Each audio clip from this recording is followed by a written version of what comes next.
There are extant responses to the statement, racism isn't real. Not only is racism real, but so is the school-to-prison pipeline, constantly making itself known through disparity in discipline, achievement, and push-out rates.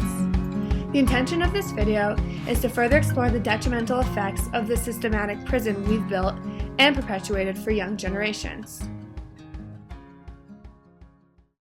If we really want to dismantle these statistics, we have to attempt to piece this mess together. So I'm going to talk to you about a handful of things here: normalization of failure, the dreaded and connected achievement gap and discipline gap, a bit about intersectionality and marginalized populations, and finally, topics of disciplinary disparity, the push-out kid, and why this is all relevant to the school-to-prison pipeline. For the sake of breaking this down, we're dividing this up into 3 groups: people, culture, and systems. First about people. It's important to remember that this conversation is important because we're talking about humans. Our exploration of the human experience cannot leave the starting line without taking a long, hard look at the human experience. So when you talk about disparity, discrimination, and dissing people, you have to talk about intersectionality. Intersectionality is the coexisting set of identities one possesses that interact and culminate together to represent an individual's proud proclamations of personal experiences and society-ascribed labels. It is the acknowledgement and awareness of each person's unique, diverse, messy, and sometimes conflicting personal selves. According to Laverne Cox, the new epitome of fierce, I sit here a proud transgender woman, an African-American transgender woman from a working-class background raised by a single mother. I sit here an artist and an actress, a sister and a daughter, and I believe it is very important to name my multiple identities because I am not just one thing. Cox goes on to explore the disproportionate degree of social injustice faced by transgender groups of color, chalking much of it up to intersections of oppression, where every systemic abuse seems to be amplified geometrically. Dismantled or combined, most of these minority identities are getting the short end of the stick, even before they walk out on the field. This leads us to our second point, the system. As was demonstrated in the video, Unequal Opportunity Race, populations of color may start on an equal playing field, but are still faced with endless hazards, including a blatant history of oppression, wealth disparity, discrimination, underemployment, standardized tests, housing segregation, racial profiling, and the short end of the stick when it comes to privilege. Preposterous, right? Our society couldn't possibly qualify as educated and ignorant at the same time, right? So let me tell you a story. I was just a small-town girl living in a lonely world, and also a community with 99 problems. But our approach to the discipline and achievement gap wasn't one of them. Now, there were a handful of students of color, a rather large proportion of students with disabilities, and also there were women, and there were people of lower socioeconomic status, and students who did not have English as their first language. Long story short, we all had our degrees of disadvantage. Now, even as I remember back on my small-town school and graduating class of 150 students, I see no disparity in terms of our achievement or our discipline. I can imagine every time there was a school fight or a student of serious concern. These students received 2 sorts of treatment.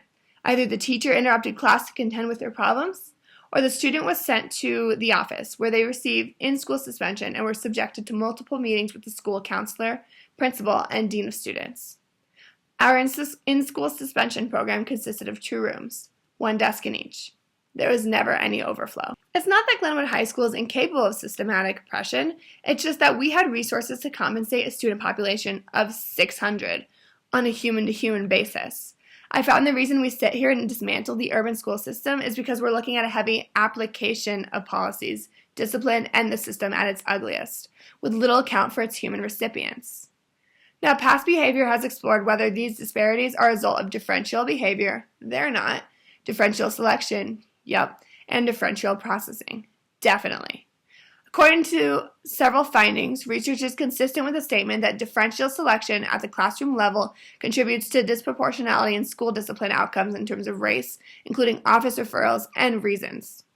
For example, white students tend to be discipline heavy for objective reasons such as smoking and vandalism, whereas black students found themselves in the office for disrespect, threat, and excessive noise.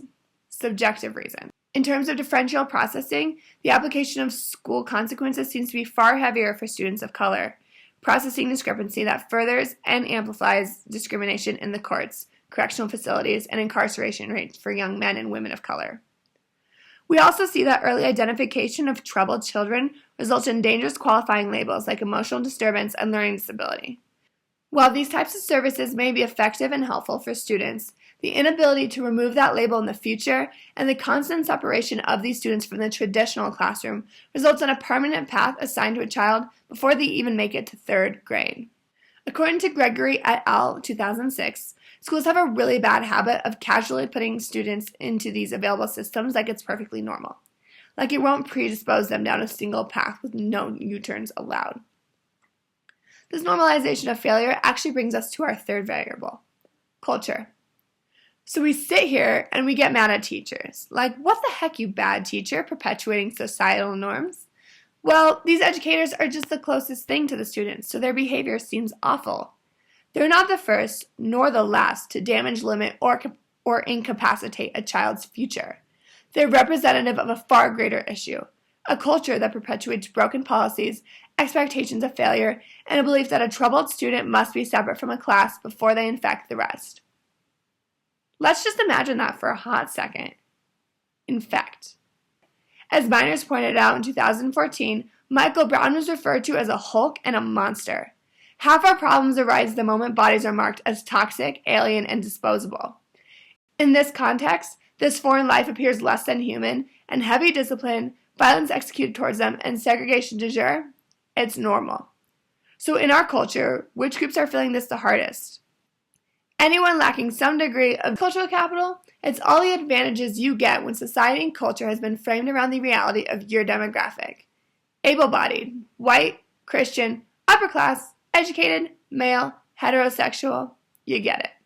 As Adichie in 2009 outlined in her video, A Single Story, there's a major danger of a cultural capital that caters to a single identity. And if your experience does not align with this reality, you forget your own reality.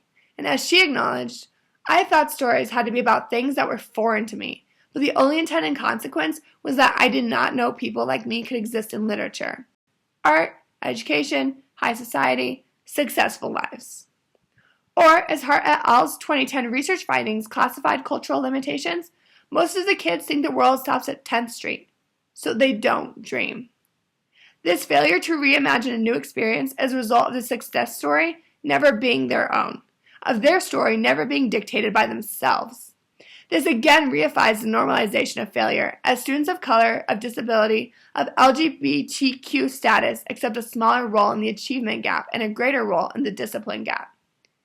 As Burge, Lacona, and Hemingway in 2014 explored, the school push-out status helps to acknowledge the varying factors within the school environment that marginalize students in the classroom and pressure students to leave this hostile environment before graduation.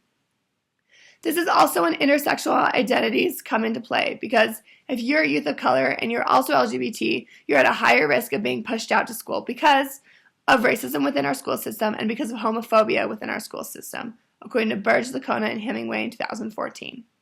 Now, harassment, bullying, and assault are not new experiences to students, and intersectionalities of race, gender, and the LGBTQ status seem to be increasing the likelihood of victimization and subsequent victim blaming via school systems. Failure to acknowledge an individual's identities and intersectional reality is resulting in the dehumanization of people we haven't tried to understand.